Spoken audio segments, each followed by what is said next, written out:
Are we recording? Oh, yes, we are. Yep. All right, I'll get started. My name is James Pepper. I'm the chair of the Cannabis Control Board. Today is February 26th, 2025. It's 1:03 p.m. and I call this meeting to order. February is Black History Month, and I just wanted to take a moment to acknowledge the intergenerational harm that has been perpetrated against Black communities by cannabis criminalization and the war on drugs more broadly. Vermont, in my opinion, has done a better job than most in reckoning with this history. It's adopted some of the most expansive expungement laws, including automatic expungement for certain cannabis crimes. It's created the Land Access and Opportunity Board, housing for it's created the Racial Disparities Advisory Panel to help rout out the disproportionate impact of criminal and juvenile justice systems. It created the Health Equity Access Advisory Committee to improve outcomes of systems. And of course, it created the Office of Racial Equity that's focused on eliminating systemic racism in government operations. It created the Social Equity Program in the cannabis industry to try and support individuals and communities that have been most harmed by cannabis prohibition. Obviously, that work is really only scratching the surface of addressing the harm. But really the kind of through line between all those initiatives is greater economic equity. Again, I just wanted to take a moment to acknowledge that disproportionate impact and the kind of increased enforcement over the years on kind of Black, brown, and poor communities. Anyone want to add to that at all? I mean, I know it's talk and not action, but Well, but there's a lot that has been done over the last several years that you just listed, and there's still certainly work to do. But I appreciate you pointing out all of that and acknowledging the month. Likewise. Yeah, I'm sure I have much more to add. Thank you. We had a rules hearing. Thank you, Gabe and Patrick and the compliance and licensing team for taking that on. There were some very thoughtful and genuinely helpful comments that were discussed there. We set aside some time today on our agenda for the three of us to discuss some of the common themes that we heard. But I really want to thank everyone for your comments to date and remind you that the public comment window for the rules closes this Friday. And so once that window closes, we'll do a very comprehensive deep dive into all the kind of unique comments that we received on the rules and discuss amending them, of course, in an open meeting context. And then they're off to LCAR and hopefully we'll get promulgated. As I mentioned at our last meeting, we've officially signed the lease on the space for our quality assurance lab in Colchester. And we've now posted the job for the lab director. You can find that job description and the kind of information about applying on the state's HR website. So please take a look at that, share it around for anyone that you think might be interested. Other than that, we got to just approve the minutes from certainly our last meeting, but also I think they're ready from we had a working session on 12/18, or sorry, Patrick's kind of updating me on all the ones that he did. There was a special board meeting on the 15th and the regular board meeting on January 29th. You guys had a chance to look those over? Mm-hmm. Mm-hmm. And is there a motion to approve those? So moved. Seconded. All in favor? Aye. Aye. Okay. So moving down the agenda, let's move to public comment. We'll do this the same way we always do. If you have a comment and you join via the link, please raise your virtual hands. And once we get through those, we'll move to the folks that joined via phone.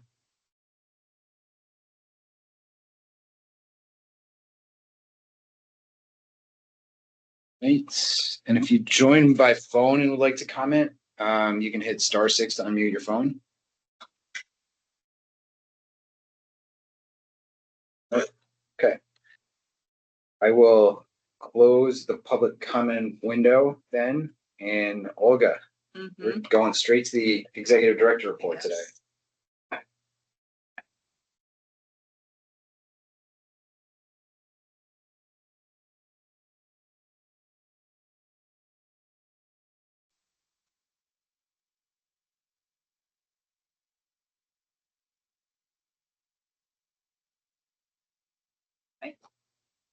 Okay, here we are. So that is our report for February 26th of 2025. All right, so as the chair pointed, we had 2 events devoted to the amendments to our rules. Again, thank you to everybody who contributed to those discussions. The current and proposed rules are on our website, so feel free to check in if you haven't had a chance to check those out. And our next peer networking event is still in the works, but it is tentatively scheduled for March 19th, and it will be devoted to the inventory tracking forms. Patrick will advertise it broadly once the exact date and time is confirmed. And as always, we encourage everybody to participate in those events. So that's a quick update here. And moving on, I actually wanted to start this presentation with a big shout out to our staff for their behind the scenes work on improving the licensing and product registration portals on our website. Our team has been focused on enhancing functionality of our website, making data more accessible and user-friendly. And I have a couple slides to provide a quick overview of the most recent enhancements. So again, just a quick look here. This is the screenshot, a quick example here, how you can easily search for specific or broad subsets of the licensing data on our website now. You can search licenses by business name, license type, tier, number, priority status.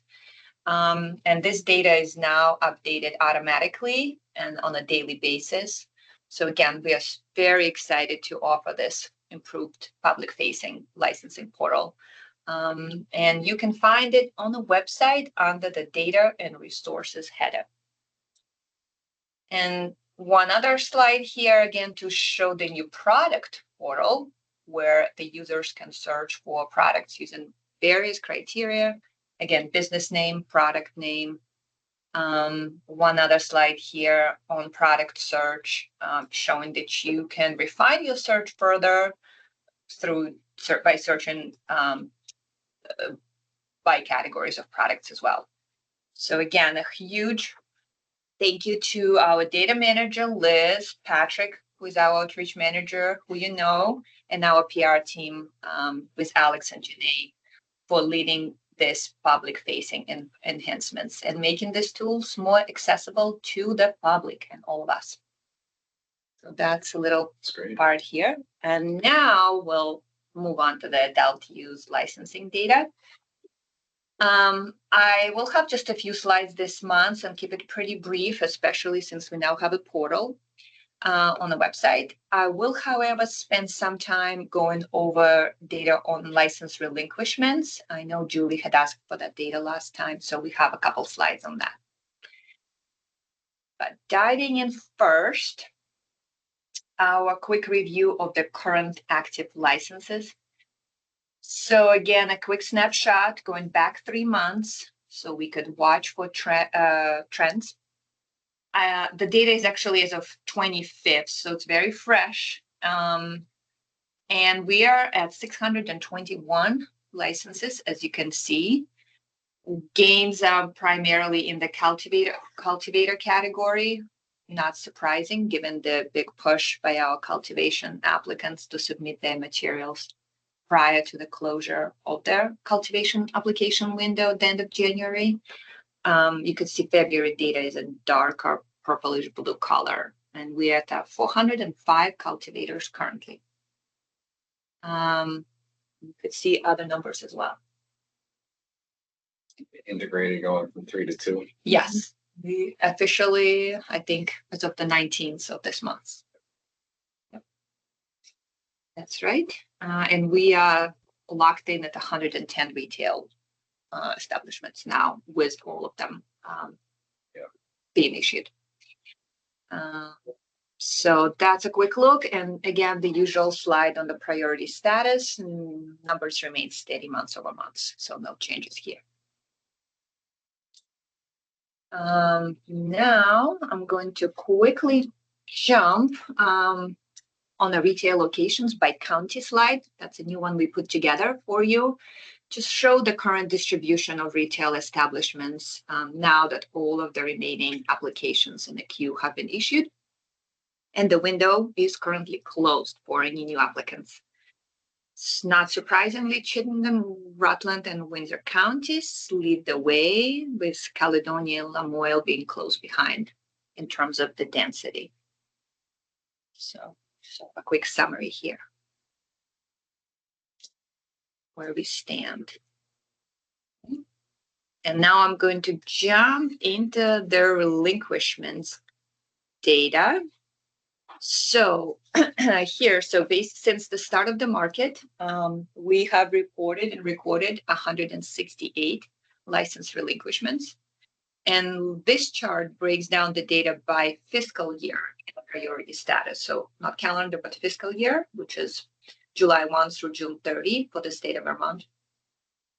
So in the first year of issuing licenses, we saw 4 relinquishments. Then there was a big jump last fiscal year with 96. And so far, we got 60 in the first 8 months of fiscal year 25. And we are tracking close to the last fiscal year's numbers so far. We don't expect to be over 96. And the vast majority, as you could see, of the licenses belong to our standard applicants, shown here in orange, with a handful of economic empowerment and social equity businesses who relinquished their licenses in the last 8 months of so far. Were there, I think there were also some in 23 and 24. It's just too small a number for the chart. I don't think, no? it's, I thought there might have been, but for some reason when we ran the report, they didn't come up. Okay. So if you think there, I will look at the data a little closer. I don't remember. Okay. Yeah. But that's interesting. I mean, because now if they weren't in 24, they're starting to pay a larger portion of the fee. So that's an interesting thing to track. Yeah. And again, fiscal year 24 would have ended on June 30th. Mm-hmm. So folks who relinquished in September of last year would be captured in Y25. But we'll double check just to make sure. It is a new set of slides here. And I have another slide again on the relinquishments to also to sort of, again, look for the trends around who is leaving the market. So here you're looking at the data broken down by the license type, again, across the last 3 fiscal years.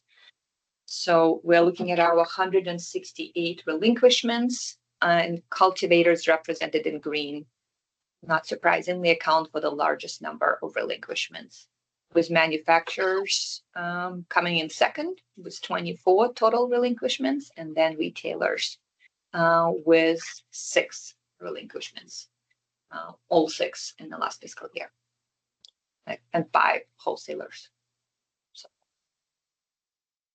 So that's what we got on that top.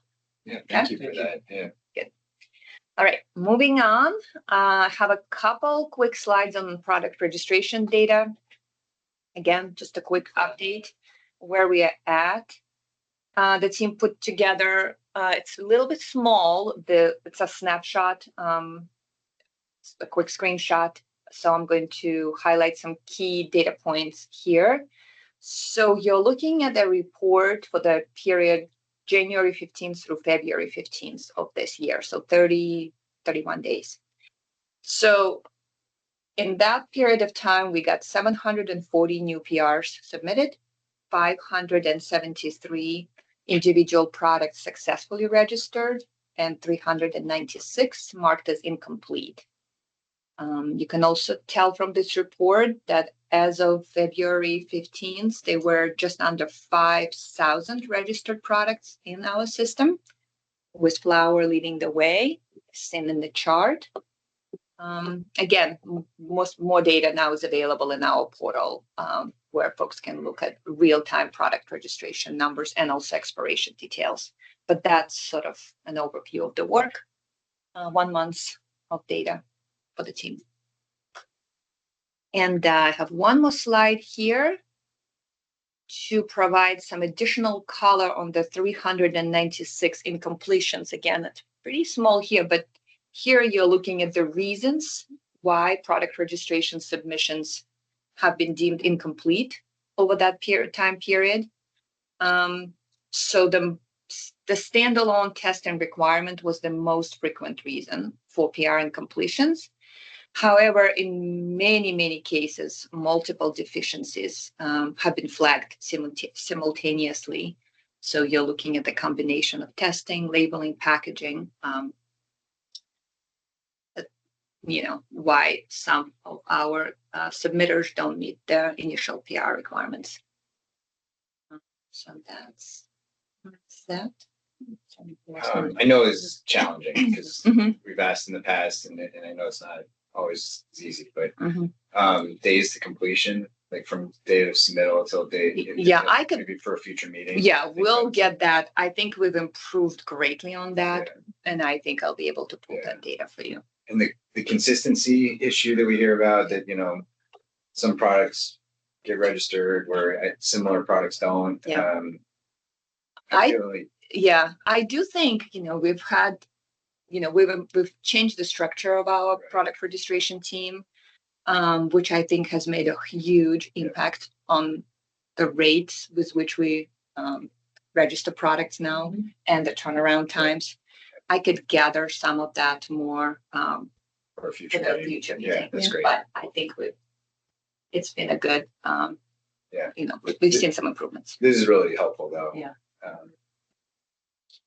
Where would, so packaging requirements versus labeling requirements, which one would address like the, appealing to children?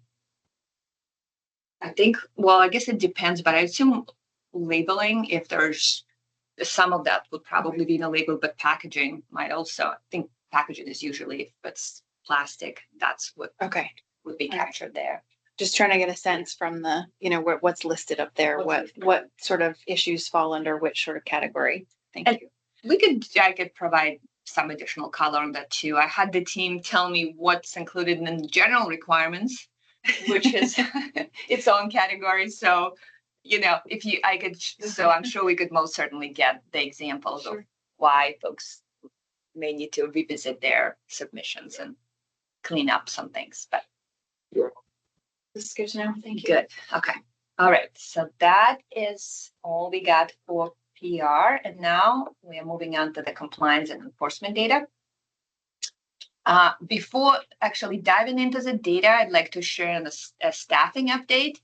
So just this week, we have hired our 7th full-time field agent, Amy Bacon, who started with us on Monday. We are thrilled to welcome Amy into our team, and we're excited for the members of our licensing community to meet her soon as well. So stay tuned. You may see Amy soon.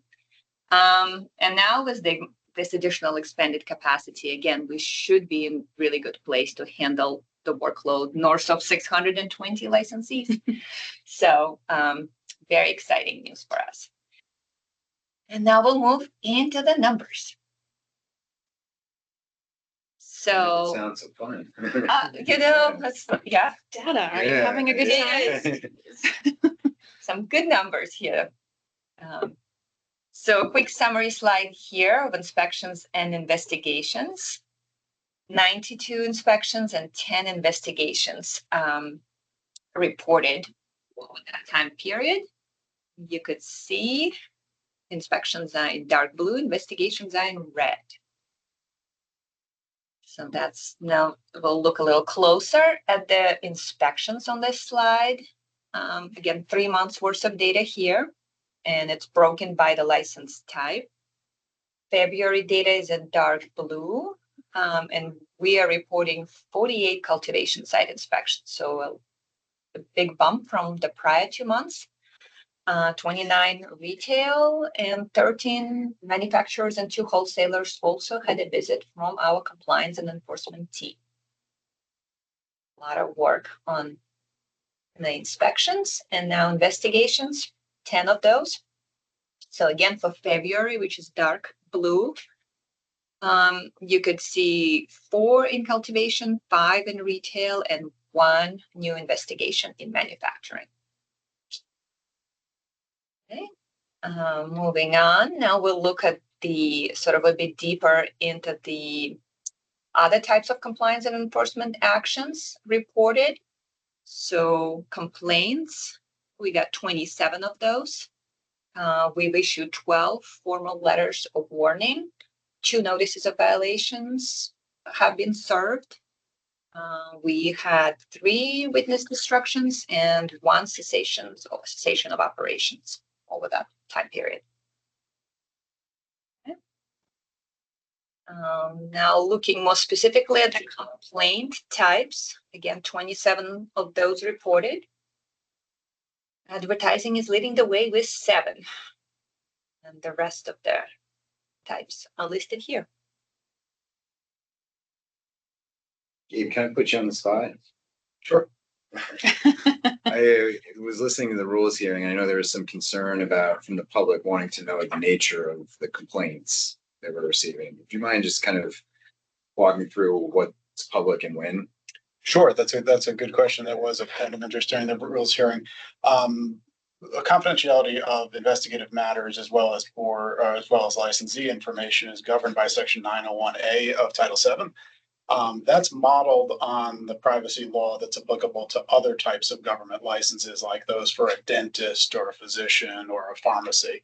And what it says in so many words is that the fact of a complaint and the information about the investigation are confidential from the public up to the point that the enforcement unit decides something substantiated and files a formal document about it. And that's sort of the tipping point at which the public has effectively full insight as they would to a court proceeding. And so every document filing, hearing, and order that follows is public. So in that way, what goes on in the cannabis world is very much consistent with what goes on in the rest of the administrative licensing world. And it's very much consistent with the rules for public access to court records. Right. Thank you. Thank you. Sure.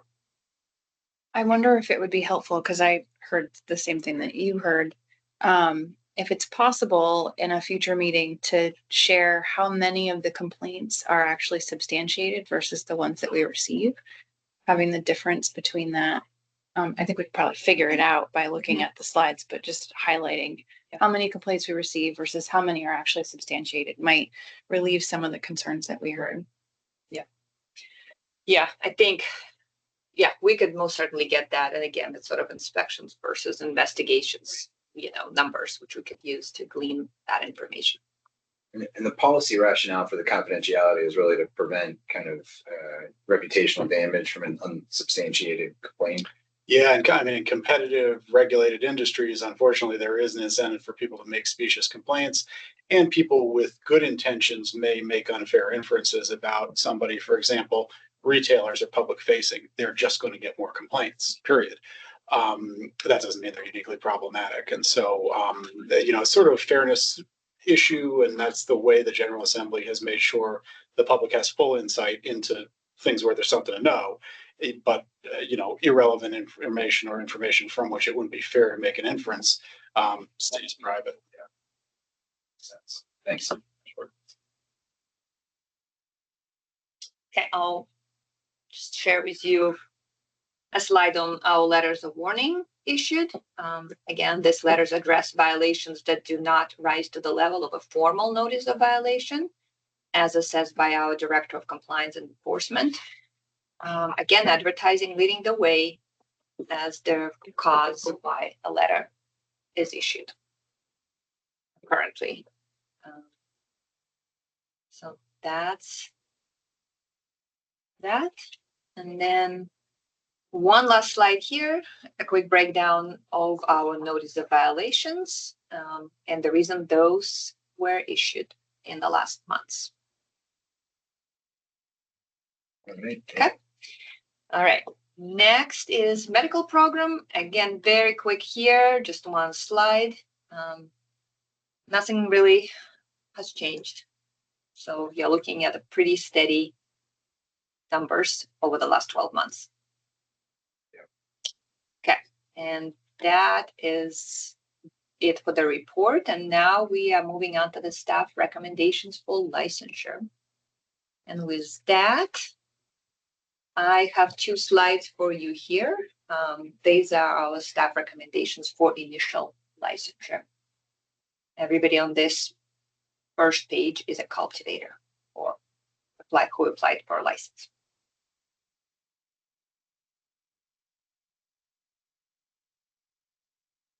As always, the people that join by phone, we're looking at the list of applicants recommended, and this will be posted to our website usually by the end of the day.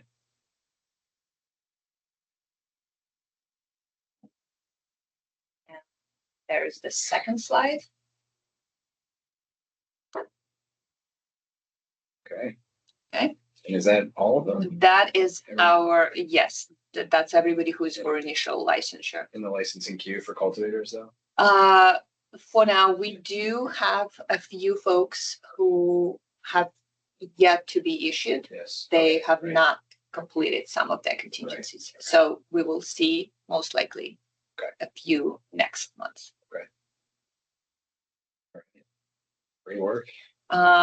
Yes, so if you're ready for a motion on this, we probably could. Sure, I would take a motion. Call from- Yes. I move that the board adapt staff recommendations to approve the applications listed, issuance subject to final payment of required fees and any other contingencies. I'll second. All in favor? Aye. Aye. And now we're moving on to the conventional license renewals, and I also have 2 slides here.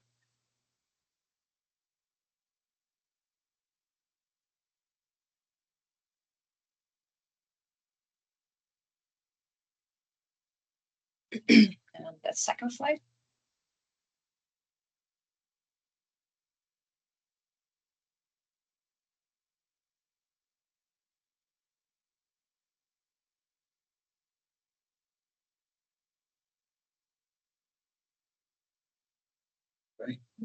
Great. Is there a motion to approve? I move that the board adopt staff recommendations to approve the applications listed, issuance subject to final payment and required fees and other contingencies. Second. All in favor? Aye. Aye. Okay. Have one final slide here. So this is the slide on our late renewals. The incumbent cannabis establishments listed here have filed explanations for untimely filing under Rule 115(1)(d), but the elements required for renewal are currently missing, some of them. Necessary materials have been shared with the board ahead of this meeting. More specifically, the first establishment listed is converting its building to public building status to accommodate employees. And the fire marshal is soon to complete a final inspection for occupancy there. And then the second and third establishments have a partner in indeterminate tax status currently. Our staff recommends that the board use its authority under subdivision D2 to continue the existing licenses in force until the board's next regular meeting on March 26th. By then, it is expected that the establishments will be eligible for renewal. Do you have a motion for that? I move that the board adopt staff recommendations to accept and continue the applications listed subject to issuance subject to final payment and the other fees and requirements. I'll second. All in favor? Aye. Aye. Okay. And that's what we got for you All today. right. Thank you. Great. Thank you, Olga. And thanks to the whole team. No, it's a group effort. It always is. Yeah. Okay. Olga, if you are double booked, you are more than welcome to leave for this next part of the agenda, which is to do a kind of quick recap on the rules hearing and have a discussion amongst the board and Gabe, because really there was a lot that was discussed. I think it was nearly a 3-hour meeting. And I think, just given that the window is about to close on public comment, it might be useful for both our staff and for the public to kind of hear what direction the board wants to go. I don't think we're going to decide anything today, but I think just getting some of our thoughts, some of our reflections on what was discussed will be helpful, both to kind of give you some direction and redrafting if need be, and just to keep the comments coming if we're kind of still getting things wrong. So I picked out, I think, 5 issues that I think are the big ticket items that we got a lot of public comment on and that have kind of dramatic impacts. So that's not to say that the other issues are not important, but I think these are the kind of ones that I feel like we may need to tweak. And if there's any others, feel free to bring them up. Just again, on process, we're not going to make any decisions here today about amending these rules, any like concrete decisions. We're going to keep receiving public comment till Friday, and we will hold a special meeting or tack it on to one of our regular meetings to review all of the public comments and make changes to the rules based upon those comments. Consider us, and then we'll send it off to the legislature for their approval. Does that sound good? Yep.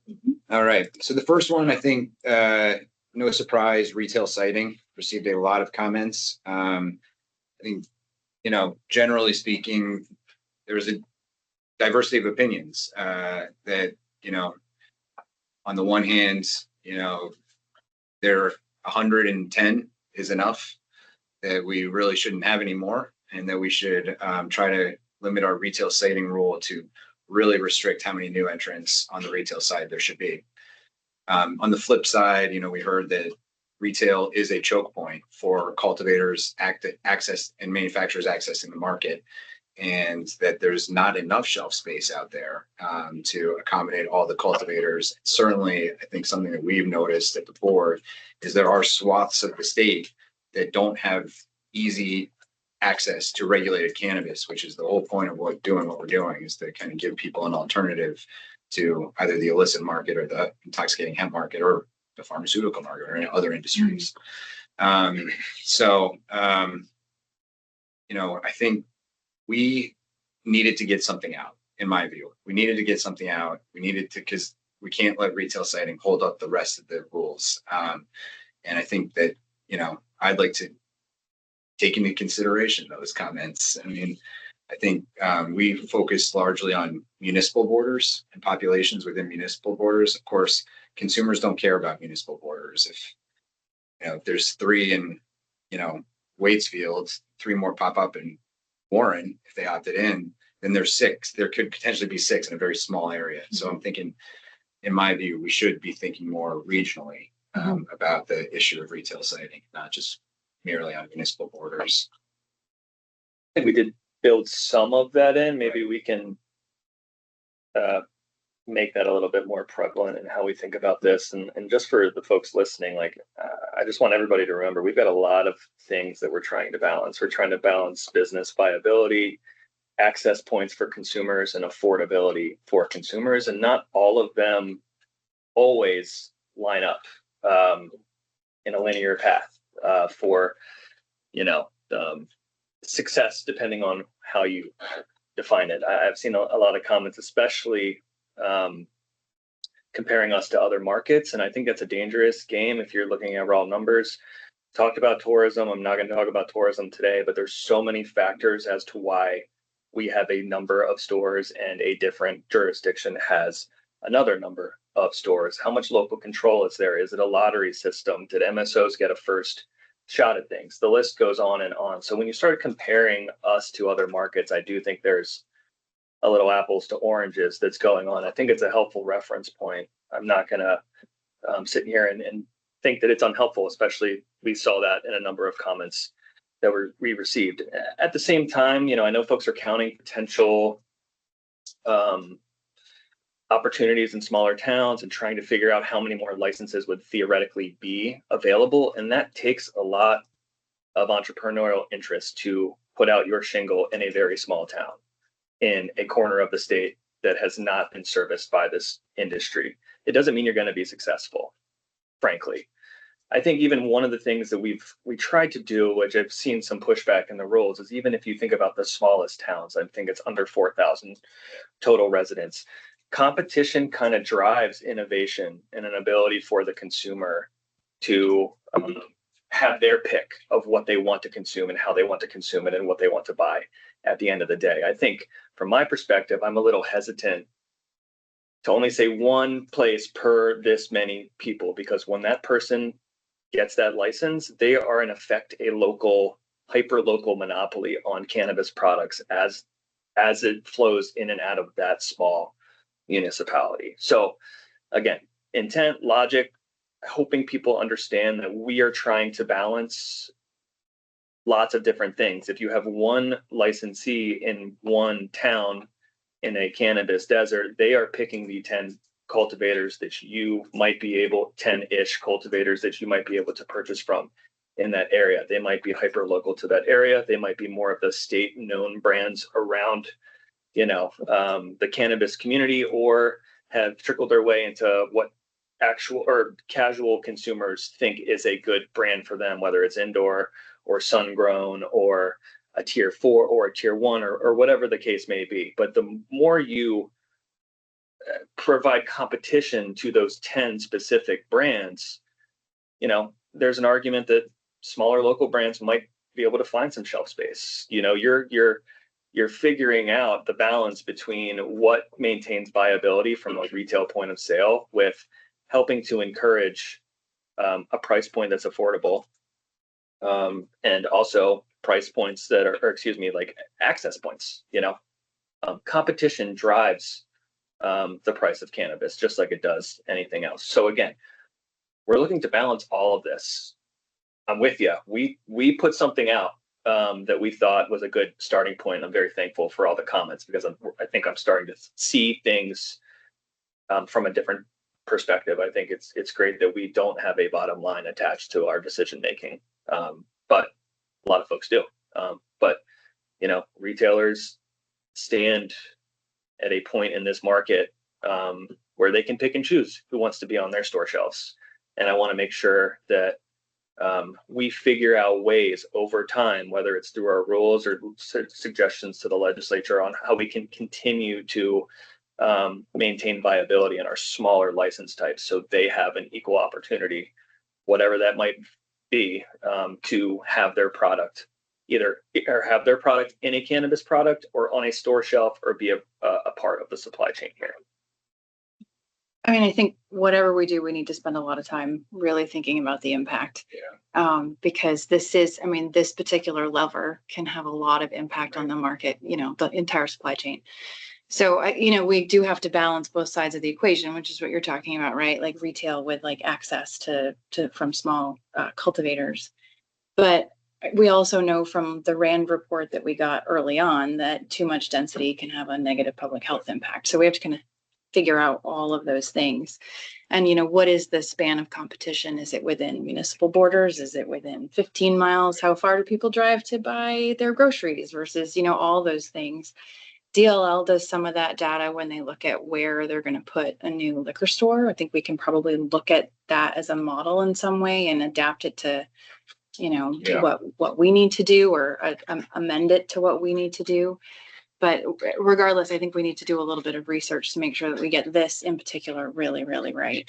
I'm with you there. And one thing that I don't think I heard as much comment on is how much local control should there be on this decision making. I mean, if what we said is there's kind of a pressure release valve. You can exceed those presumptive numbers if either we say that there should be an extra store based upon market demand, or the local authority votes to allow it. And I know whether that was an or an and, or whether this should be an entirely a local decision. Right. And take us out of this, I think is also one pathway, and, again, at the municipal level, I was thinking maybe how do you expand the aperture of kind of taking a regional approach? And do you look at counties? If you do look at counties, who do you ask in the county whether they want more? And so that's where I started going down the path of maybe involving the regional planning commissions. Mhm. You know, again, when you ask the locals, like they generally know what's right for their kind of general areas. But it does turn political. Like we're trying to make this non-political. We're trying to make it kind of objective.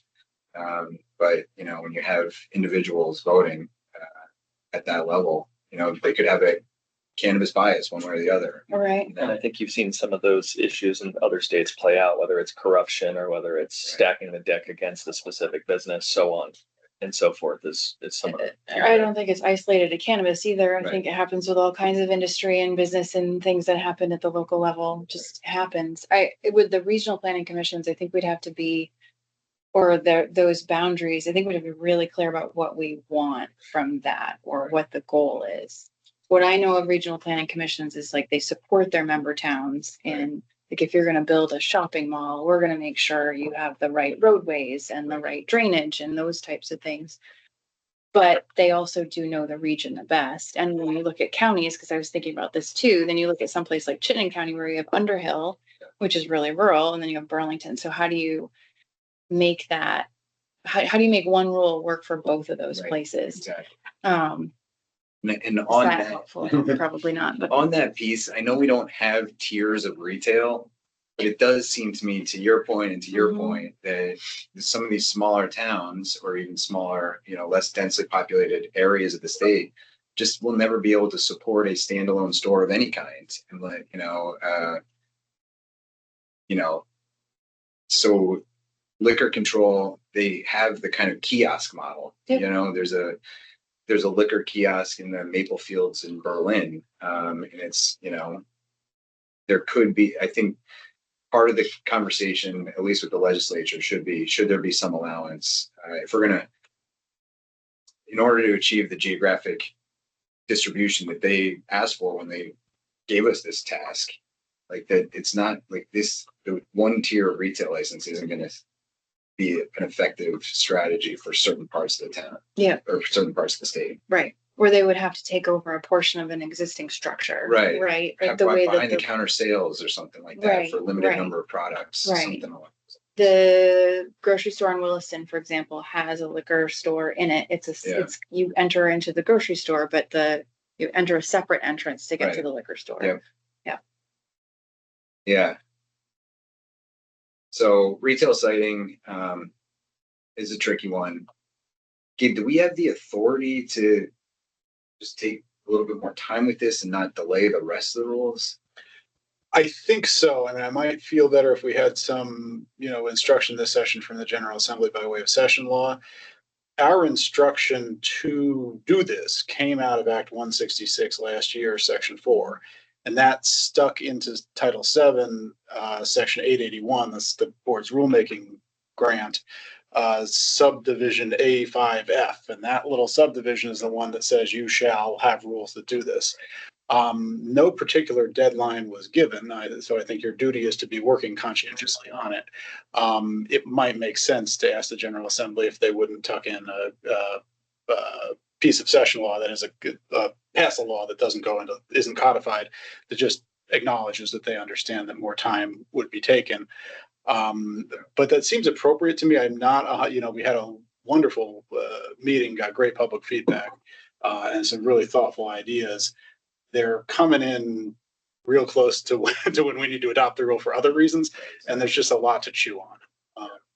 It's important we get this right. I think we had the Burlington City Councilors and their LCC joined and expressed some of the frustrations you were talking about what is our role here, and don't we have superior information at the local level about what's going on? So finding some way to integrate local input into the analysis that comes under that subdivision A5F work makes sense. And as you had suggested, maybe some kind of a micro licensing or tiered licensing would make some localities more comfortable and solve some of these problems. For me, it's sort of a time thing in the sense that we have some maintenance that needs to be done in the administrative rule. People need it out for other reasons. And I feel like this particular piece is just a very tall order. for you guys. We're also going to start working on a market study, which could be really informative here. Yes, right, exactly. And if we were to do something like that, the regulatory moratorium would just continue until we are comfortable with working through this part of the rule. That's, yeah. So, yeah. Yeah, okay. Well, I still have a lot to read, a lot to think about. I'm sure the two Yeah. of you do too.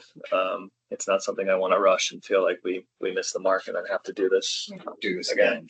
I mean, I looked at a number of other jurisdictions. Nobody has a best practices. Like everybody has done it exactly how it's right for their state. So that's what we should do.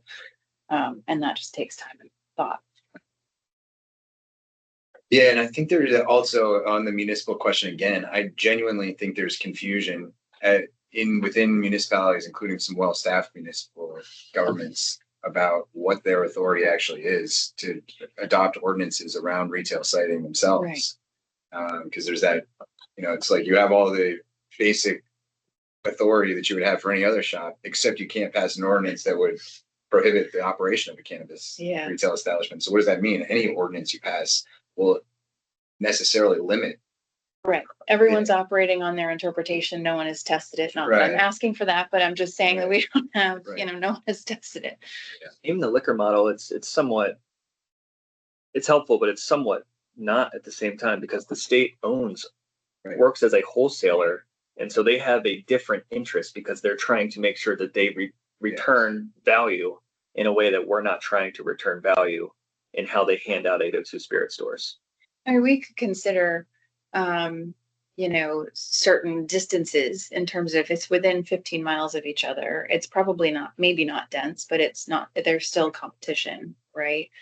I think when I'm thinking about the DLL, it's more related to the sort of catch-all in that rule that if you want to have more, that would be the data we could ask for. To the mileage, to some of the commenters that I listened to from at least one at the hearing, like even mileage is tough because of the nature of our state, right? Like I live, as the crow flies, like 15 miles from Sugarbush. Like I don't live in Warren or Waitsfield, I live in Roxbury, but it takes me 35 minutes to get there, and the mileage to get there, not as the crow flies, is vastly different than as the crow flies. So there's lots of layers to this. I don't want anybody to think that we're going to rush into a decision that ends up not working for both the existing retailers, those that are trying to open. Like I know that I'm sure there's some that are trying, like I think Heinsberg's going to vote to opt in. Wilmington's going to vote to opt out. I think there's another town that was going to vote to opt in. There's 3 that have it on the ballot to opt in. Yeah. And 1 that has it on the ballot to opt out. We couldn't just hold a moratorium on towns that we couldn't allow towns that have no license retailers for folks to seek a license in those towns. Correct. It's kind of like all or nothing the way that the law based on our authority, how the law was written, I'd imagine. Somewhat. I mean, I think that, when an existing license changes location, there's an application under section 1.17 of your rules and you pass on it. And I think that you'll have some authority to develop those around it. I know that that was a convoluted way to ask that question. We can by statute though, right? Prioritize geographic location. You can, but it should be occurring under the same rule that we need to adopt, basically. Right. So we're back to the same spot.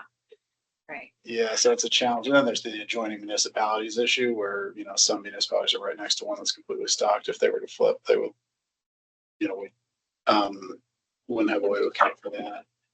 We do allow, even under this moratorium, changes of location.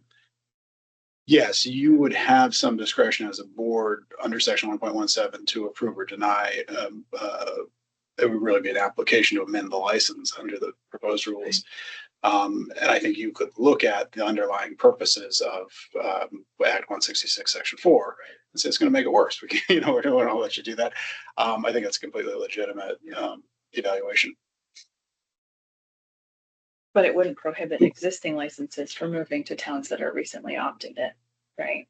That's correct. If in the board's discretion, the board were to grant the 1.17 license amendment to move them. Yeah.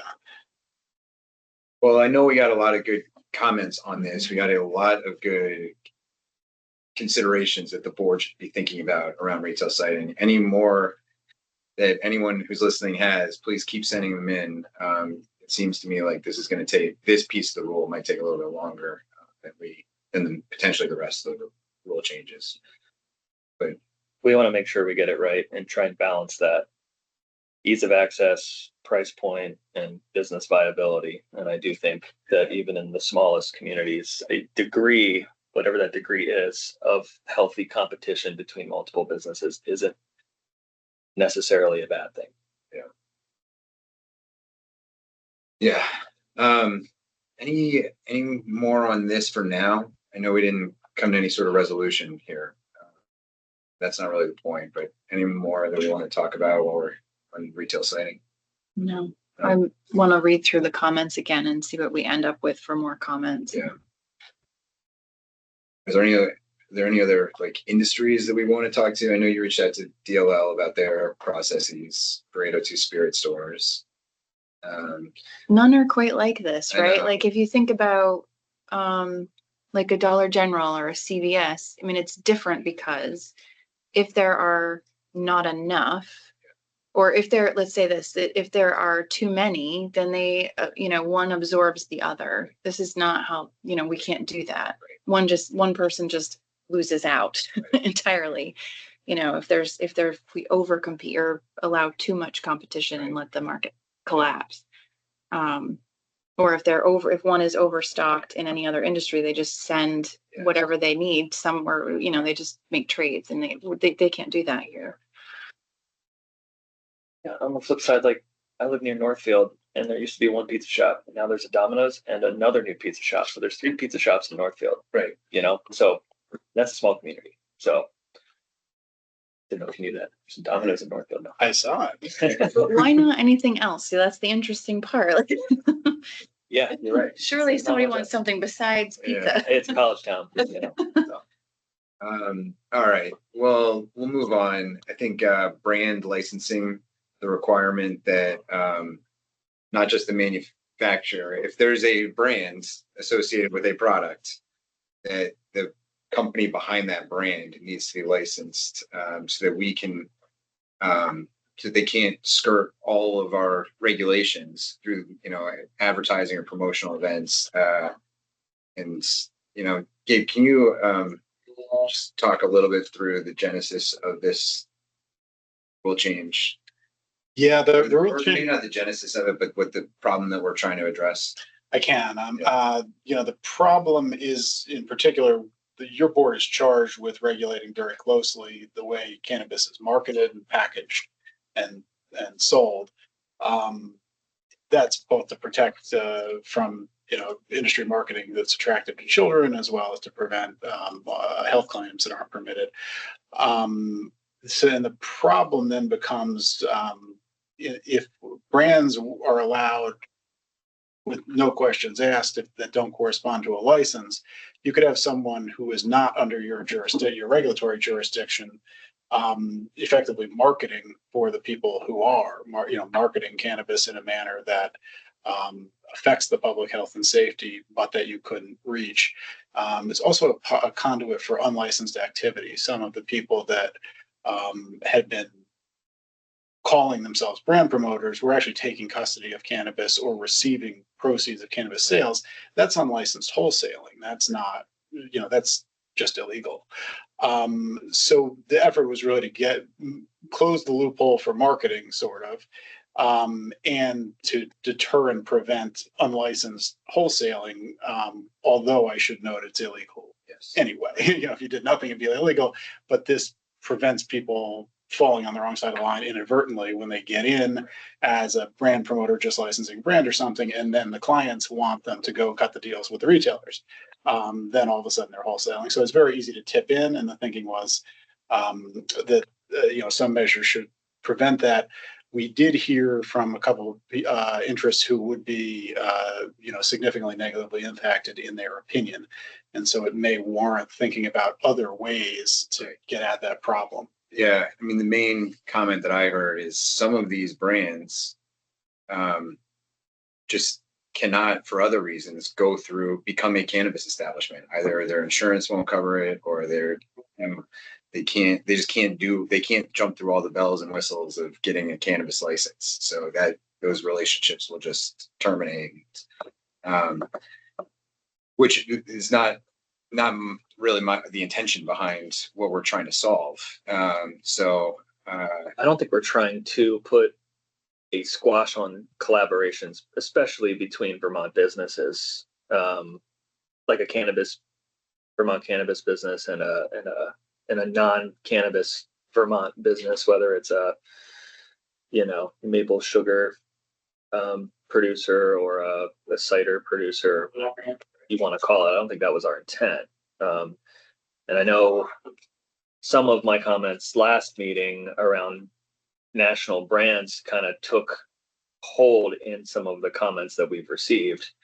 And I wanted to kind of clarify what I was trying to message, which is what you were alluding to. If I would like to see, and again, there's multiple ways to do this. So I don't want this to seem like I am hell bent on what has been drafted already, but some brands that have a presence in multiple jurisdictions or have the ability, because they're in other jurisdictions, to market and advertise in ways that Vermont businesses, because of our laws that we have to regulate or enforce, they can do things that Vermont businesses can't. Cannabis brands have tried to advertise at the Super Bowl. That gives a competitive advantage to those brands that are coming into Vermont, especially because I know, again, tourism, folks don't think it's as big as a problem or a point as I do, but they still tourists make up 9 to 10% of our GDP. If you have a national brand, and we don't know how they're advertising in other jurisdictions, it makes it challenging for Vermont-based businesses to come in, for a tourist to come into the state and pick the Vermont business over the national brand. I just want to see a level playing field in some way, shape, or form, where we know who is operating that brand, and have a little bit more discretion to, if they're doing things that are in violation of Vermont law, make sure that we can find and penalize them accordingly. There are a couple, I just want to point out to you kind of two alternatives that crossed my mind, and not pitching them really, just sort of saying they would get there. One is you could ask the General Assembly for authority to register brands and bring them under your jurisdiction. Those would be brands registered by people that are not cannabis establishments by definition. If you're a cannabis establishment or you have a DBA, that shouldn't be an issue. So that's one way to solve it. Another is, if we're just thinking back to the two problems that we were talking about, the sort of, accountability and marketing, and possession and tipping over. If you were to clarify in some way that sort of, no touch, no proceeds, no problem policy, where somebody who has a brand and they never touch cannabis, no custody, no transportation, nothing, and they don't receive proceeds of cannabis sales, they can't be structured that way as a business. They don't really need a license in one construction of the statute. If you were to interpret the statute that way, you could conclude that they don't. I'm not saying that is what you should do, but and then that leaves the problem of accountability for marketing. And one of the feedback that we got at the hearing on the 20th, or a piece of feedback we got at the hearing, was manufacturers saying, we don't mind being accountable for it. We go ahead. You said you want to know whose head's on a pike when this goes south. We'll be accountable for it. Meaning, if the Super Bowl ad appearing, to target kids or something ridiculous like that happens, the Vermont regulator could nonetheless say, not your fault, but your stuff's got to come off the shelves. So those are two ways to do it. One through the legislature, one through sort of an alternative approach to rulemaking. But I just want to put this on the table for you to think about. Is there? Maybe this is just too abstract a legal question, but are we on steady ground to hold someone accountable for the actions of a third party, even if they have a production agreement? It's certainly, we're on firmer ground if they actually commit to it, and a rule makes very clear that they're committing to it when they make the choice to feature the brand that is not their own. To me, it's sort of like if somebody does that, maybe you have a civil action against the person that goofed up your brand. But I do think it's fair play and due notice if our own rule says a manufacturer that elects to have a brand that isn't a registered cannabis establishment shall be responsible in all regulatory respects for the marketing of the brand. And would they be responsible in this opinion, in this version of the rules for all of the violations, or just the product registration? The product would have to be pulled. The latter, I'm thinking off the cuff here, the Yeah, latter. right. It wouldn't make any sense to say, well, Fine. you're going to be fined for Yeah, something right. you couldn't predict or control. Right. But it would make sense to say you accept the risk that things might go haywire outside of our jurisdiction when you took in a brand outside of our jurisdiction, and now we have to remove the product from shelves. This is a civil matter between you and the brand. And If there was a statutory change that changed advertising not to just cannabis establishments, but also included cannabis products, would that bring it under the board? Would that bring even larger brands under the board's jurisdiction when it came to advertising, which seems to be the main reason that we're talking about this, at least in this particular conversation? yes, I mean, it's a funny licensing statute in that Right. it says sell as the verb. That's one of the licensed things. And so what does it mean to sell? Is marketing selling cannabis? It certainly is if you're getting paid by the unit of cannabis that transfers. But so it's a really difficult question. If we were to ask the General Assembly for authority to do brand licensing, we would want to clearly define as a licensed activity marketing cannabis and cannabis products.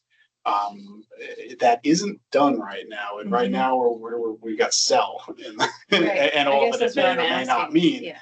You as a regulator have pretty broad discretion in how that word is interpreted, and you can apply it to protect the public as you think appropriate, but we need to be consistent. Sure. I guess enough said about that, but those are two alternative ways to. So in general, it sounds like we're at least in somewhat agreement that there is a problem we're trying to solve with this. Yeah. But maybe the approach that we've taken is it captures activity that we didn't want it to capture. Yes, and I think the problem also is a little bit more theoretical than real at this point. I know there are the two websites. I don't love it. They don't have the warnings up, which, but that's probably easily fixed by just asking them to do the thing. The trouble, though, is that it's voluntary unless they're under jurisdiction. I had a question about before I forget this, about the collaborations. So when it's like a food collaboration, my assumption is that the food part of it is already regulated by the Department of Health, and then it's essentially adulterated with cannabis after it's Yes. after it's made and regulated by the Department of Health. Is that right, or is it not? I think the best way I can put it is it was never the intention, and I don't believe it would be the effect of the proposed language to prevent someone or treat as a brand the accurate statement of a constituent ingredient that's not cannabis. So if I put in a famous brand cider in my drink, as long as it's okay with the cider establishment, sure, nobody's going to get confused about that. Right. It just can't look like the cannabis brand. Right. Yes. Yeah. I mean, my question related to that is, so we have a company that makes a food product here in Vermont, and they're a certified commercial kitchen, and they do a collab with a cannabis company. We're saying that because of this arrangement, they need to get a cannabis establishment license so that they're under our jurisdiction. It's my understanding that the Department of Health won't allow anyone with a cannabis, they won't inspect or do anything, even if you're not a plant touching entity. You're just a brand. So are we Setting people up. to lose their Department of Health certification if we No, move forward with this? I think whatever you do, you're not going to want to reach people that make constituent ingredients that are not cannabis. Right, exactly. Yes. Yeah, I don't think you want to reach them at all. Right. Okay. All right. Well, it sounds to me like this is one of the areas where we need to kind of narrow what we've proposed here. Really get kind of laser focused at the issue that we're trying to solve. Yeah, I can understand how the words on the page made it seem like all of these collaborative efforts could be captured, but it was not my intent in when we initially proposed this part of the rule. Anyone have anything else on this issue for now? Okay. The next on my list was kind of a narrow issue, but an important one for sure, is allowing some flexibility in packaging for medical products. What we did in the rule was just we tried to uh, kind of converge the regulatory requirements around testing and labeling and packaging for medical products, the medical use system and the adult use system. We just kind of cross-reference them. And I think that brings in all of the child-resistant packaging, including for people that really can't use open child-resistant packaging for one reason or another. And it also brings in the plastic ban. And I mean, my intention here was, to harmonize those two systems, but it certainly wasn't to make medical products vastly more expensive because they have to comply with all the adult use regulations. Certainly, we need the testing, and it's just non-negotiable for me. But we already make allowances on the medical side for plastic and transdermal patches come in plastic packaging. They're plastic themselves. I think for me, if it's a medical only product, like it's prohibited on the adult use side, that we can have much greater flexibility on what's allowed in the packaging sense. But if it is an adult use product, if it's on both shelves, if it's on both markets, like a medical use endorsement, that the adult use regulation should apply. Yeah, I'm with you. I would like to make it accessible for people who need it and certainly not more expensive, but I agree. Like my first question was, how does this work with products that are available on both sides of this market? Right. And I think we'd have to narrow it to the ones that are Prescription. just Yeah. medical. Yeah. Yeah, I'm sure people are staring at Kyle because of the packaging stuff or plastic stuff, but I'm with you both. I think medical only products are a good starting point for being exempt from the packaging plastic requirements. I'm less persuaded on some of the other packaging stuff that we've heard through the comments at this point in time, even around clones and propagated plants. We can talk about that when we do a special meeting or whatever. But I think for medical only products, it makes sense. Okay. Consignment. We did a ban on consignment. I think our general rationale was we're seeing some bad, people getting taken advantage of, A, and B, it is a nightmare when there's an abrupt cessation of operations or closure to deal with the kind of who owns what. And I think the legislature really did intend that when cannabis changes hands among licensees, that it legally changes hands, and the receiver takes ownership of that, and we're seeing some kind of blurring of the lines there that's causing us problems. Am I wrong on that, or is there anything more to add there? No, that's a concise way to put it. And I guess to my understanding, and it cleared up a lot of confusion and anxiety with people. Nothing about that prohibits promissory notes between people. Nothing about that prohibits credit or lines of credit from one person to another. Those are private business arrangements. It's really that the custodian must be the legal owner. Right. And so did we go too far? Are we inhibiting the way that people generally do business by what we did in the rule with no consignment ever and under any circumstances, including promissory notes or? No, excluding promissory. I don't think that's consignment really to me. Okay. So if you're owed, goods are delivered, they become the possession of the person to whom they're delivered. You're owed money on a separate track, and you can enforce that in the courts or whatever. We didn't get too much worry about that. I was actually expecting a little bit more. I think people understand it. I don't think that as properly construed, it's terribly disruptive. There certainly are a handful of people that really want genuine consignment. I don't want to say nobody's going to be affected. I think there may be some small cultivators that really wanted that, hoping to crack into the market. Same time, there's so many business arrangements that are not prohibited by this that there are kind of ways around it, I think. Okay. Yeah, I mean, I've heard examples, for instance, let's say I'm a small cultivator. I want to turn 100% of my grown flower into a product, and I give it to a manufacturer expecting to take back possession of it. They're worried about how this impacts that type of business relationship, because typically right after they've grown it, they haven't made enough money yet in order to pay that manufacturer to perform that service for them. So if that's captured by this, I'd be happy to exempt that specific scenario from this. And the other thing I've heard is some of the larger tier growers can approach a retailer and say, hey, dedicate X amount of shelf space to me. You don't need to pay me right now. You can pay me when the transaction happens, or something like that. And those, I think, those types of arrangements are really what we've been trying to get a better thumb on. Is there anything, I mean, are we missing the boat on any of this, Gabe? Do you kind of understand?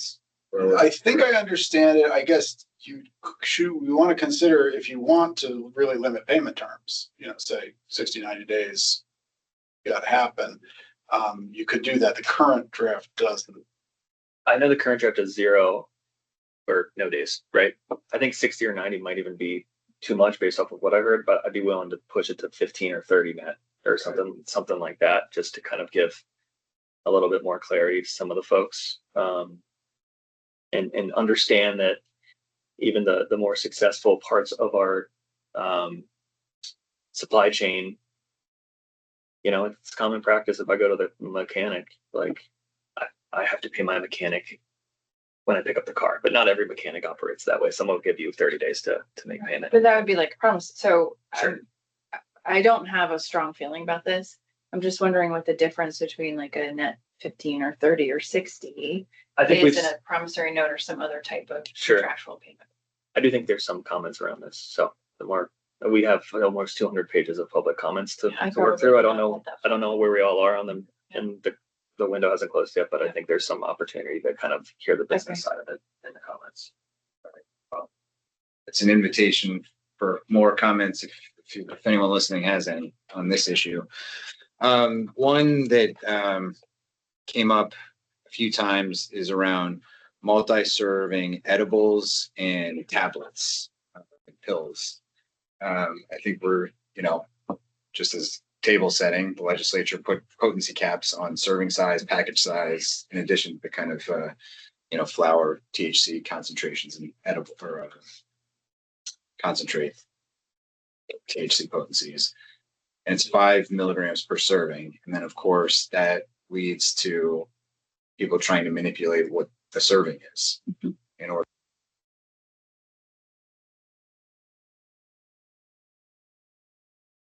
There as well, really, it's clear there's no chance for consumer confusion about what a single serving is.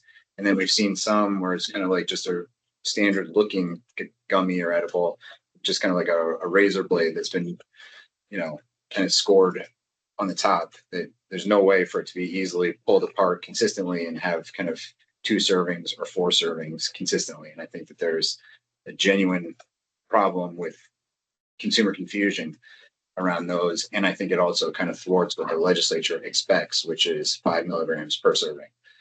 To say that a 12-ounce can of soda is 5 servings is kind of absurd. Right. And if I remember correctly, like they're liquid versus, food versus sort of candy item. None of that's not defined separately in statute. It's just edibles or not edible, right? Yeah. I don't think that they make that granular. And I don't have fully formed thoughts on this, but I do think there is an argument for some parity between all types of edibles in terms of what the limit is. Right. For me, like edibles, we heard in the comments yesterday from some of the public health officials, it's just like edibles were a very triggering thing for people. The bill that I worked on in 2016 banned all edibles. Some states, Canada, only doesn't allow gummies or. There's no sugar. Yeah. There's still. I think there's some real concern that the kind of slow onset and kind of the way that they mimic, are enticing the kids or whatever else, it's going to lead to people over consuming and having bad experiences, maybe increased hospital visits, things like that. So then the question for us is, is this a labeling problem, like an information problem? Or can this be solved through enhanced labeling? Right, or public education of some kind. Or education? We certainly can't thwart the intent of the legislature, which is 5 milligrams per serving. I think that's like the key, though. I think I personally, I don't have a problem with like a double dose gummy, like one that's clearly you can pull it apart. Clearly, it's been marketed and labeled as a multi-serving gummy, and you can functionally separate it without having to use a knife or having to use some other tool to kind of get a clean demarcation. The problem is the clean demarcation. How can we put words on paper that makes that easy, and also understand when we're doing product registration what's a good attempt at that versus the really bad scoring with a razor blade that barely cuts through like a couple millimeters of the gummy, that makes it so that you're putting 5 pieces into one. You're making like a pie, in one gummy that, might confuse a novice consumer.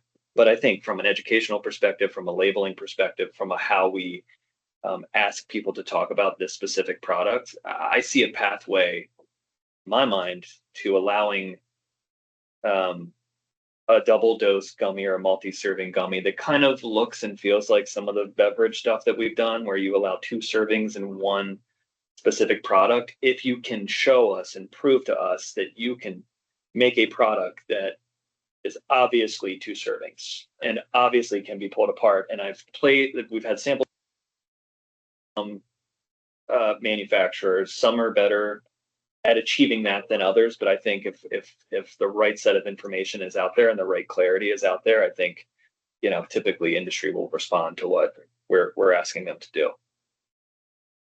But we can continue to mull it over. That seems logical. Place to start. Can you remind us of what the guidance on this says currently on the edibles? Yeah, I was just looking that up myself because I feel like a lot of what Kyle's talking about, I actually have kind of evolved into the guidance. So this is page 9 of your product registration guidance. It tells people the board's required by Section 881A3B to ensure that that cannabis products are labeled in a manner that states the number of servings of THC in the product measured in servings of a maximum of 5 milligrams per serving. So that's the origin of the whole thing. Related board rules, this is your rule 263, require that, quote, servings must be easy for a consumer to measure, either by clear and visible markings on the cannabis product or physical separation of the servings. So our advice to manufacturers has always been, you can never go wrong with physical separation. The guidance goes on for almost another page that I probably won't read you, but it's actually the most important part, to define serving really clearly, to adopt FDA serving references. This is not, of course, the first industry in which there's been an interest in gaming the serving. In the food industry would like to pack small servings in because the calorie count appears to go down when it didn't. Different motives, but same desired results. And so FDA has serving references that are really pretty good. And consequently, if you go into a gas station or something, you're not going to find a can of soda that says it has 3 servings in it. So they're just looking at how many servings was in my can of soda. Yeah. So I know it's 1, but they would love to have the 10, and then you think it's a 5 calorie drink. So that's why you have this final form rule. These are in pages 9 and 10. And it's there that we expressly allow the 2 servings in a 12-ounce drink, because it's broadly accepted in the marketplace already in the cannabis world that there were actually 2 serving drinks and people would actually split them. The guidance says what sort of FDA would do. We're going to look not only at what is theoretically possible, we're going to look at what people actually do in the real world when they go to split these things up at a party or something. So to Kyle's point, the tiny gummy that splits into 5, but nobody can actually do that with his hands. That's obviously just going to be consumed as one thing. Whereas if you have a relatively large gummy that can really be pulled apart into 2 equal parts, it's fine. It seems to comply with the law. I don't have a problem with the latter. Mhm. And so if you look at those pages 9 and 10 of the guidance, they do solve a lot of those problems. But inevitably there is subjectivity about what does it mean to be easy to separate, And I'm wondering that myself, because if you're looking at a picture on the PR portal, who's to know, right? Whoever's doing PR, how are they going to know that this is a good, easily pulled apart gum? So like, that's something that I'm still trying to think through. And when you break it, it's consistent. Because I don't want something to get registered and then us be like, wait, and you've already manufactured this. And that's one of the things that's going on. I know we have a long runway to kind of move these products as the latest iteration of guidance has been put out. But I don't know if anybody anybody's listening and wants to put any additional comments on how we can make sure that you're interested in producing those products, they can be easily reviewed by our product registration team. I don't want to ask somebody who's doing it to drop off a sample at the office or something like that necessarily. So like, or we could be prescriptive. Like we could be really prescriptive about what that looks like. This is the size gummy you have to have, and this is the way it has to be scored. Like we could be really prescriptive. And that's something we can engage the manufacturing community on, because I know folks are buying specific molds for these. Right. There's been investments. So I'm open to trying to figure out a pathway for these is where I'm at right now. The relevant part of the guidance, which is the closest thing we've got to on point right now, says that the mode of serving measurement, that you need a mode of serving measurement that most consumers, one, can use easily, reliably, and reproducibly, and two, consistently will use in real world applications to apportion servings of no more than 5 milligrams. So it kind of gets that you can separate it, and people actually do. Yeah. Okay. Yeah. The will use though is an interesting. Sort of, but it is, in drug regulation, that's done. I mean, when they test asthma inhalers, they actually give them to 1 million people and have them puff and see how many, how consistently the dose actually reaches the But target. then did they test how people will use it? Yeah, I mean, we don't have the resources, right? Of course obviously, but I think the principle that the PR team has said is, we're not, if you make an extraordinary claim, you got to come to us with the evidence that you did the study and it's credible, right? We can't run those studies. Yeah. I know we focused on gummies here. I know there's some other products that might get swept up that may be less appealing to children than a gummy would to the historical nature of trying to legalize cannabis point, or to the council person from Burlington's point in the hearing. A tablet, a pill, to me, just is inherently not as attractive to a child as something that's covered in sugar and bright color. I'm there with you. Yeah. Is there a rationale to treat tablets differently other than that? There is. When the General Assembly said serving, they were adopting a food concept. Serving really originated with the idea of how much is the ordinary person going to eat to satiation. And you don't do that with pills. It's a straight drug delivery device, and you could take the view that servings are for food, and that's not a food. And so we're gonna, you nonetheless have a regulatory authority to control the product form and to prohibit dangerous product forms. You do that with lollipops, for example. You just won't register them. So you could say, if you took that view that a pill is not a food and there are no servings of pills, you would then have to specify, to be minimally responsible, sort of what's the max in a pill. But that hazard of a kid, thinking it's food is much less with something that has no flavor, no sugar, and no visual appeal. Do you feel like we know that it's less attractive? I mean, I'm just thinking about, I mean, you have young children. Yes. I've had young children. Right. They get their little grabby hands on everything, particularly something as small as a pill. So I wonder if we know. I mean, I get where it's not the same. Like the legislature was definitely concerned about people marketing items to children. Right. That's not what would happen here. But is it less attractive? And, what would happen with accidental ingestion? And should we be concerned about that? I think the PR guys worry a little bit about bulk product creation, or, what's not going to be consumed as a pill, what's going to be dissolved into other stuff. And the hazard there is you have somebody prepares 2 gallons of lemonade. Right. It goes in the fridge. It doesn't go in the sock drawer. It inherently doesn't have the label and all the protections that General Assembly meant for it to have. And it's very easy to have an accidental exposure that way to other members of the family that don't know, or children. So that's why, part of the pill thing would be deciding when is a pill really a pill? Right. When is it just kind of a subterfuge to dissolve something Right. in a big liquid or something? Right, a tablet. Yeah. Yeah, and to that point, I struggle sometimes with where's our role end and where's the parents start. You know what I mean? Hard to define. I can tell you, if those accidental exposures increase, everyone will be looking at us first. Oh, Yeah. damned if we do, we're damned if we don't. Yeah. I get that. Gabe, do we need any sort of special authority to have product specific labeling? Like, if we are going to have a pill or a gummy it's a single thing that you're supposed to break in half, I would really, in order to avoid consumer confusion, want something on the label that shows a visual mark, like shows that this is 2 servings. I mean, I think what they do in other states, at least some, is they require an imprint on the actual serving, so you can see this is 2 5-milligram servings. Mhm. I feel like that might not be possible here. I mean, maybe it would be, but I would at the minimum want on the kind of top of the lid or something very apparent and visible, this single gummy is actually 2 servings and it's 5 on either side of the kind of demarcation.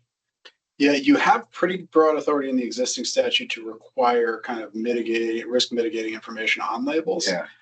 It's a little bit of case by case. And so I could see you getting into dispute, not you, but the PR team getting into disputes with people who say, why doesn't this guy that's kind of like me have to have this warning? But you do have that authority. Okay. All right. Or the packaging, like if it's going to be a pill, it should look like it's pills and not tax or Yes, mints right, or yes, something. yeah. And yeah, I mean, I guess there's the stickler view that would say that's a medical product and it's already allowed. It just shouldn't be an adult use if it's a pill. But that's, again, a policy question for you guys. Anything more on this? A little bit more work to do here, of course. Gabe, are there any, Julie, Kyle, and Gabe, are there any other issues that you wanted to talk about that came from that? I know this is just our initial run through. Was tier reassignment something that you wanted on your list? We heard 1 or 2 comments on that. It wasn't that not huge. Okay. I wrote it down. I Yeah, don't know why. yeah. We had a really good comment from one person Okay. who said basically, you wrote your tier assignment, your relegation rule, assuming abuse, but some people basically just have a bad year and I wouldn't want to get relegated for Right. that. And I don't think she's 100% right. I also am comfortable though at looking at the rule that it's permissive authority for you. It's not mandatory that you relegate Okay. somebody. Sure. So if you have somebody with sound business reasons, nothing makes you do it. It's really a rule that's meant to prevent square footage hoarding and license squatting kind of. And things you already know could undermine your ability to regulate the market. So what she's right to be worried about it. She's not right, in my opinion, that you would be compelled to do it. And so I think you're say I don't think any injury would come from the current language. Okay. Right. Cool. I'm with you. Yeah, Colorado and Massachusetts both have it, and they both use it very sparingly. Right. Yeah. Anyway, all right, Gabe. Anything else that you noticed from the rule hearing that deserves a little bit of discussion here? I know there's some confusion about the ID check at the door, but I think you clarified that during the meeting. It's kind of we're trying to limit it to 1 ID check prior to the sale, and then a visual. I mean, you can ID check at the door if you want to, but we're not going to mandate that you station a person right at the door to check IDs. But you do have to check IDs for anyone that reasonably looks under, I think, 27. Yeah. So, And you could still check IDs for everyone if you wanted to. It Absolutely. doesn't tell you, And the statutory prohibition on anybody under 21 coming in stands. Yeah. It's just the way it's enforced is now a little more flexible, so really to prevent gratuitous overstaffing. Yeah. But yeah. The paper ID issue that came up, which is the temporary ID that you get when you renew online. Mhm. Is that something we can resolve? That is one where both DLL and this agency have been really clear that those are no good. Okay. And so we had a few people saying, upset that competitors were seeming to take out of date. Mhm. It's got to be in date, and it's got to be a photo ID issued by a Okay. government authority.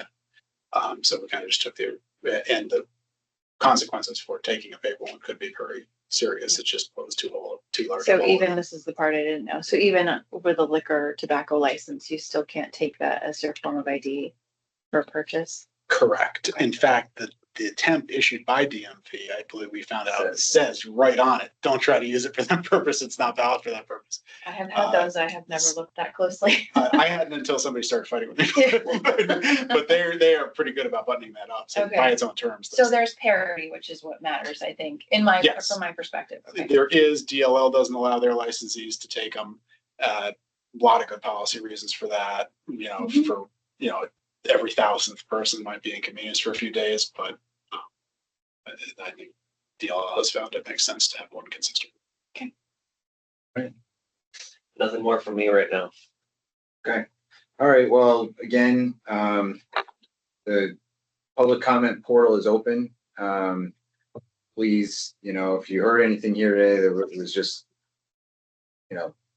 blatantly inaccurate or unhelpful or gonna negatively impact your business, let us know about it. And if there's, Or the opposite. If Yes. it was helpful. oh, we'd like yes, to and know. that always If helps. we get close Yes, to right. a resolution, that's good too. Yeah, and again, the entire rule is those 4 rules, they're all open. So if there's portions that we didn't address that are negatively impacting your business or positively impacting it, let us know about those as well. Just because we singled something out as something we wanted to tweak doesn't mean that we can't tweak other things. And I think we've been at this a few times now. I think our general opinion is we want to create the kind of least regulatory environment that achieves the mandates that were given to us by the legislature. So we do want to cut regulation where we can. I think a lot of the changes in Rule 1 are aimed squarely at that. Mhm. Okay. All right. Well, if there's nothing else, I will adjourn the meeting. Thank you all.